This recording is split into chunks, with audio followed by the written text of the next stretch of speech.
भारत और चीन के बीच एलएसी पर पेट्रोलिंग को लेकर समझौता हो गया है।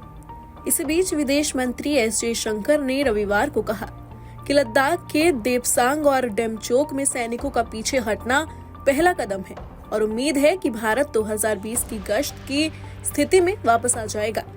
विदेश मंत्री ने स्पष्ट रूप से चीन की ओर इशारा करते हुए कहा कि अगला कदम तनाव कम करना है। हालांकि ऐसा तब तक नहीं होगा जब तक भारत को यकीन नहीं हो जाता कि दूसरी तरफ भी यही हो रहा है। तनाव कम होने के बाद सीमाओं का प्रबंधन कैसे किया जाए, इस पर चर्चा की जाएगी।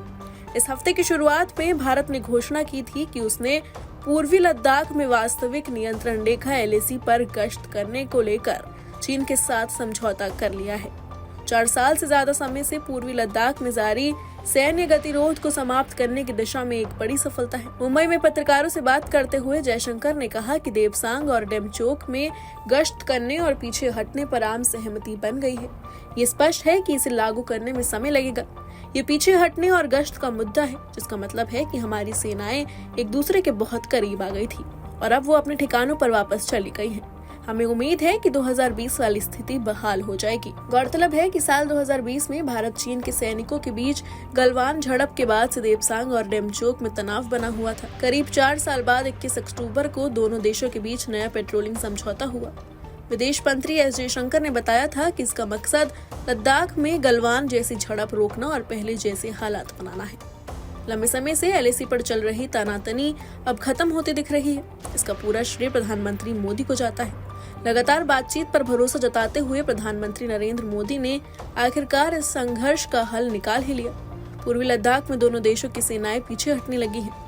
भारत और चीन की सेनाएं पूर्वी लद्दाख सीमा से पीछे हटना शुरू हो गई हैं। डेमचोक और डेपसांग पॉइंट में दोनों सेनाओं ने अपने अस्थायी टेंट और शेड हटा लिए हैं। 28 और 29 अक्टूबर तक सेनाएं पूरी तरह से हट जाएंगी।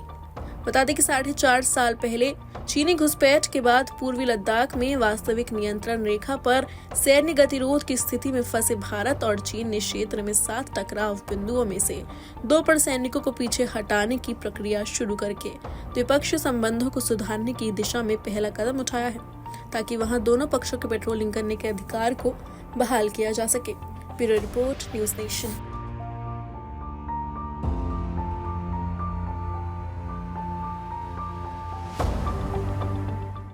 न्यूज नेशन अब व्हाट्सएप पर खबरों के ताजा अपडेट के लिए न्यूज नेशन के इस क्यूआर कोड को स्कैन करें।